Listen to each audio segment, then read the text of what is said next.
The Indian Removal Act was a document authorized on May 28, 1830, requiring Native American tribes living in the Southeast to leave the rich lands they had plowed for generations. Long before the Europeans came into contact with the Indians during the 1500s, the Cherokees were settled in the abundant, fertile lands of what are currently North Carolina, South Carolina, Georgia, Alabama, Tennessee, and Kentucky.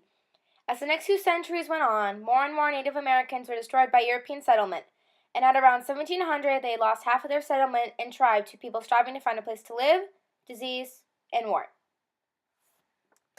By the early 1800s, European and American settlement and expansion had reduced or diminished most Native American tribes settled east of the Mississippi. The largest remaining populations left were the Creek, Seminole, Choctaw, Chickasaw, and the Cherokees.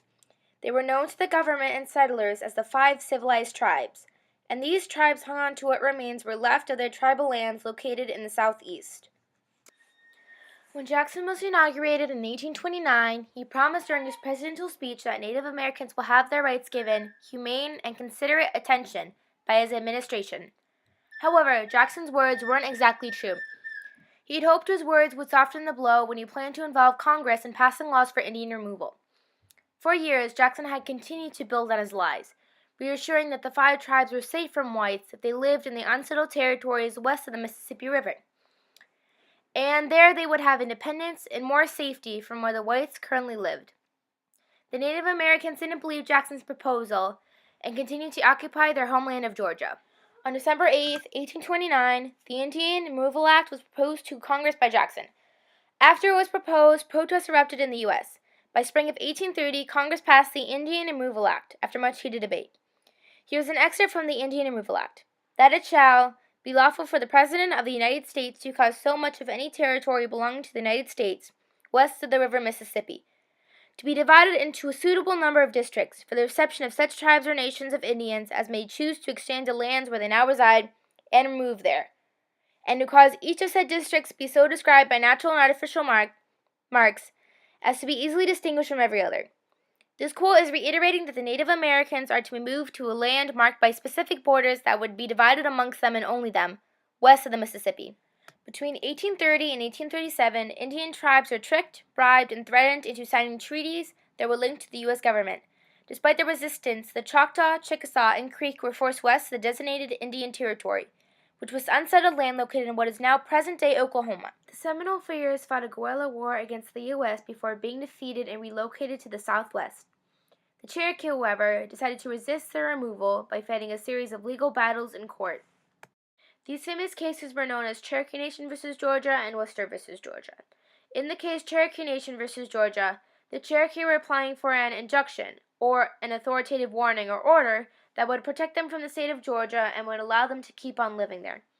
The Supreme Court's decision came on March 18, 1831. John Marshall, the Chief Justice, ruled that the Cherokee didn't have the right to call themselves a free nation, but said they had a right not to abide by state laws. Jackson, however, was not convinced. As one last attempt, the Treaty of New Dakota, a treaty named after New Dakota, Georgia, or the Cherokee's hometown, was presented to the Cherokee National Council in December of 1835.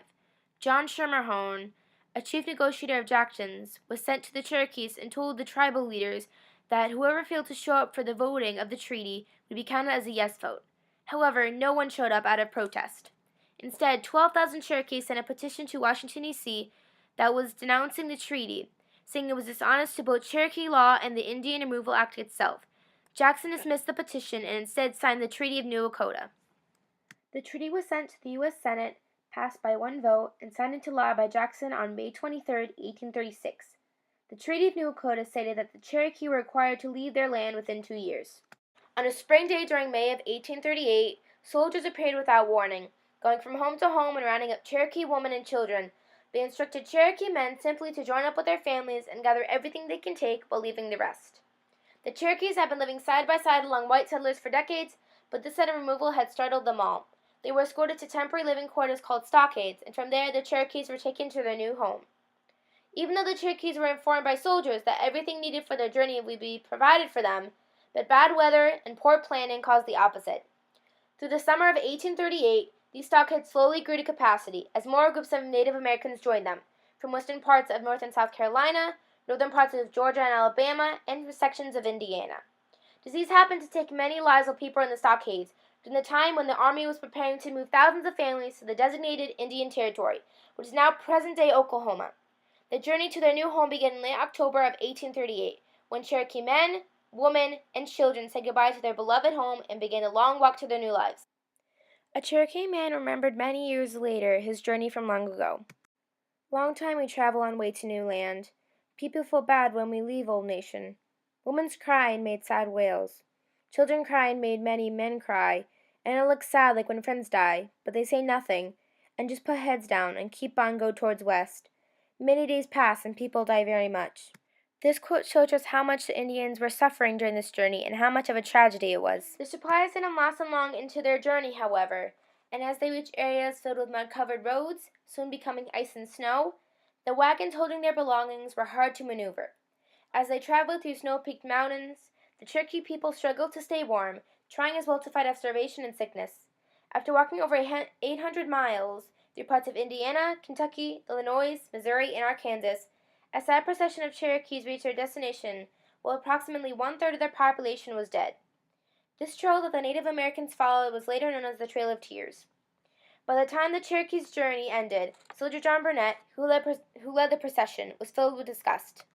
The long, painful journey to the west ended March 26, 1839, with 4,000 silent graves reaching from the foothills of the Smoky Mountains to what is known as Indian Territory in the west. And covetousness on the part of the white race was the cause of all that the Cherokee had to suffer. Even though it was necessary to create more land to account for their growing population, it wasn't right to force the Native Americans out of their homeland and onto a journey that caused many people's lives to end. It's understandable that more land was needed, but it wasn't fair to the Indian tribes, as over 70,000 people were forced west, losing members of their tribes and appreciated belongings along the way. The Indian Removal Act was unjust and exemplified white supremacy and is an act that should not be forgotten.